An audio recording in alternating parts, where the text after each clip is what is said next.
The far-left Chicago Mayor Lori Lightfoot actually bans protesters from her own residential block as recall petitions against Democrats surge across the nation.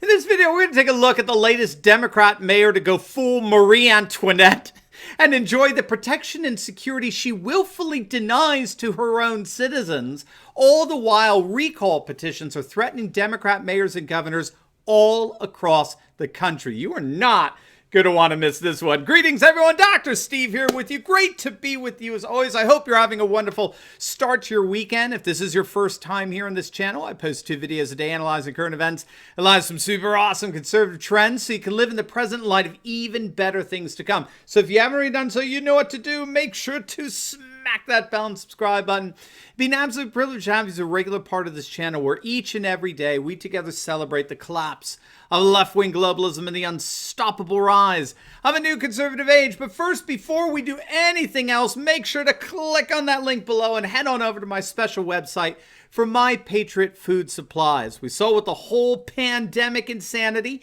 we cannot wait for an emergency to happen before we respond to one. And no one makes preparing for an emergency more ridiculously easy and affordable than My Patriot Supply. Gang, they're simply the best. Their food kits last up to 25 years in storage.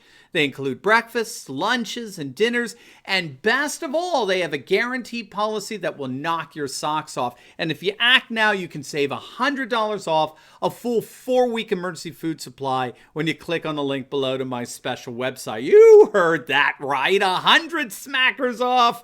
So don't wait. I've got my food supply. Make sure you get yours. Click on that link below or go to preparewithsteve.com and save $100 off your very own 4-week emergency food supply today. All right, gang. Boy, now this is a way to start off our weekend. We have before us a textbook case coming out of Chicago on how not to govern. If you want to govern successfully, if you want to prevent a massive uprising, a backlash among your people akin to a Marie Antoinette situation, then you had better avoid enacting Marie Antoinette policies. But that's precisely what we see coming out of the imploding city of Chicago. Their far left, their ultra left mayor, Lori Lightfoot, is currently embarrassing herself before the entire nation as she has formally banned any and all protesters from her residential block, citing, if you can believe it, concerns for her own safety. That's right, my friends. It's widely being reported that the Trump-hating Lori Lightfoot has banned protesters, the very protesters that she has previously lauded as champions for social justice.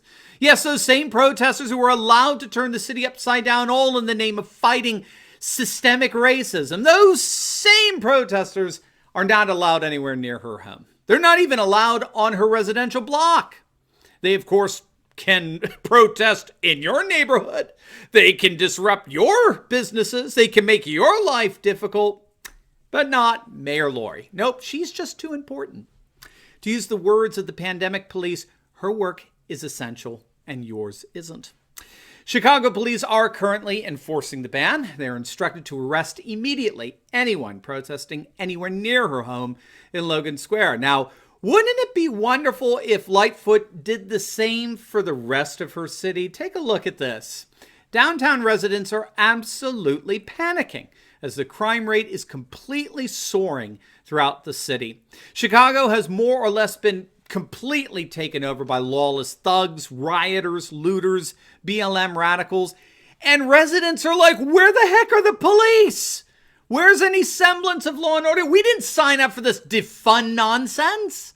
Oh, I see. The police are being used to protect the mayor and her residents from precisely this kind of lawlessness that the rest of us have to endure. Gang, I mean, this is so obviously cringeworthy. I mean, the hypocrisy is beyond anything we could have imagined. This ultra-left mayor reserves for herself the very law enforcement prerogatives she has willfully denied to her citizens. Here are left-wing cultural Marxist sentiments on full display for everyone to see. This is what you get when you have a bunch of unequal equalizers running your society. Safety for me, but not for thee. Right? It's an example of how our political class rules for their own benefit and their own gain at the expense of those whom they claim to represent. Just beyond belief how blatant it is. But it should be noted that this is not the first time Lightfoot has changed her tune, as it were, when it comes to the societal unrest that has engulfed her city and a number of other urban areas throughout our nation. She recently did defend the Chicago police after they crushed a demonstration that was turning into a riot several days back, after Chicago police shot a black assailant who first began shooting at them. A bunch of thugs began looting and rioting throughout the city. We've reported on this. It involved a full invasion of what's called Chicago's Magnificent Mile, which is absolutely beautiful. Chicago's premier commercial district, made up of the most upscale restaurants, posh hotels. Just the other week, hundreds of people swept through the Magnificent Mile and other parts of downtown Chicago, smashing windows, looting stores, confronting police. In fact, the rioting and looting in the Magnificent Mile area actually prompted law enforcement to raise the city's bridges in order to prevent people from traveling downtown. It was that bad. So once again, the city of Chicago went hysterical. They went nuts. And needless to say, it was a massive blow to the dwindling number of businesses that decided to stay in Chicago after the George Floyd riots ravaged the city. And so we just reported a couple of days back that businesses are, in fact, beginning to pack up and leave Chicago. Macy's has announced they're done. They're gone. They are officially leaving downtown Chicago. Bloomingdale's as well. They're both owned by the same parent corporation there. They're gone. They're out of there.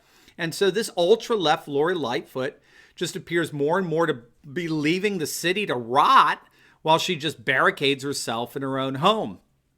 Needless to say, there is indeed a massive backlash underway across the nation against these leftist Democrat mayors and governors, particularly in the form of recall petitions. Simply put, petitions to remove left-wing Democrat mayors and governors are surging throughout the nation.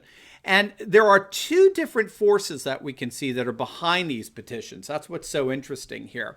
There's two forces. So at one level, there's a populist revolt, okay? The recall petitions are coming from a massive populist uprising where residents, citizens, are just revolting against these left-wing loons. So in Oklahoma, in the city of Norman, an organization called Unite Norman has announced that they have gathered well over the 20,000 signatures needed to remove Mayor Brea Clark from office and another city council member after they defunded their police department against the wishes of the residents of their city.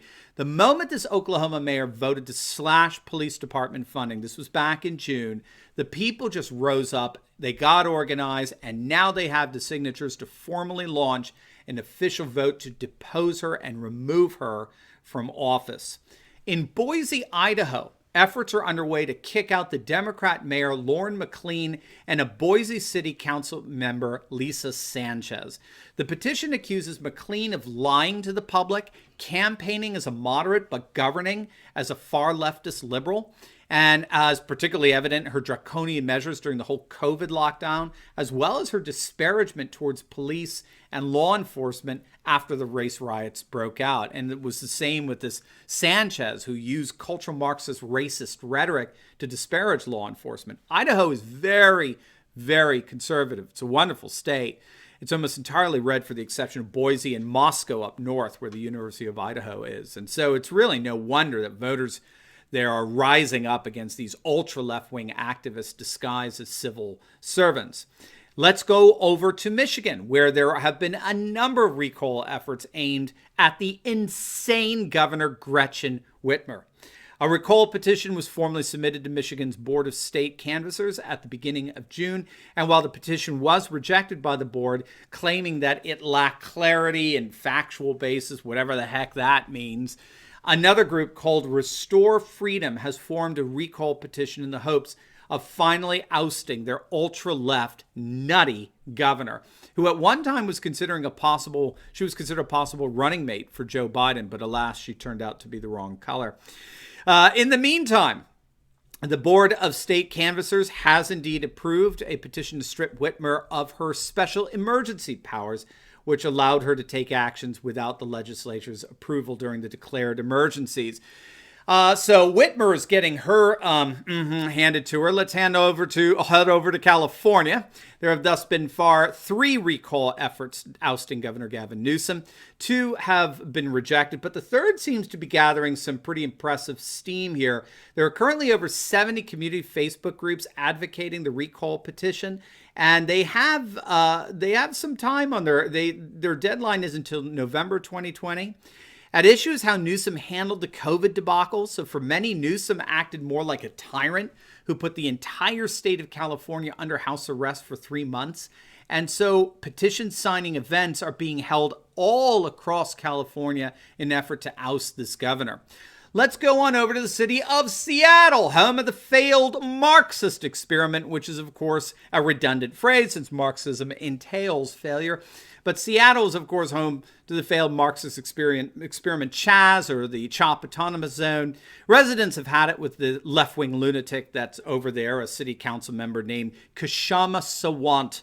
Residents in the Capitol Hill district organized a grassroots coalition to try to oust this radical leftist legislator who residents believe have completely lost touch with her district, not to mention reality. She's a rabid proponent of defunding the police. So here we could see example after example of what we might call a populist uprising, where citizens are gathering together to oust far-left politicians from office. But that's not the only force behind the sea of recall petitions. You also have petitions being used as the latest front in the Democrat civil war, the civil war that's going on inside the Democratic Party, as the new left, the BLM Antifa left, are trying to topple the old left, the white bourgeois neo-liberal left.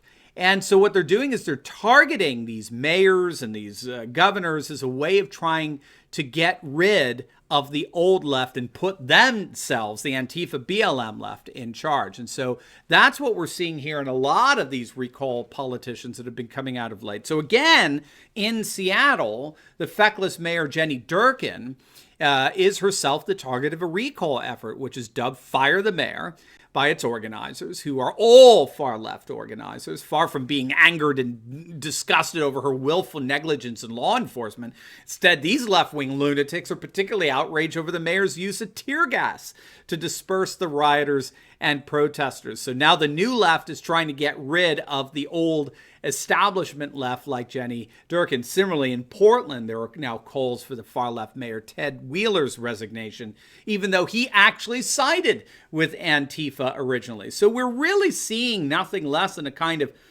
perfect storm rising up out there against these far-left activists disguised as mayors and city council members and governors.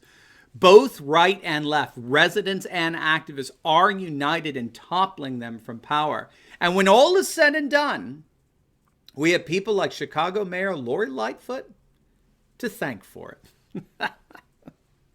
Now, before you go, make sure to like this video, comment down below, and subscribe to my channel. And you will definitely want to check out my latest video I just uploaded on President Trump soaring to one of his highest approval ratings ever, all the while the Democrats suffered one of the most embarrassing and humiliating weeks imaginable. You are not going to want to miss that.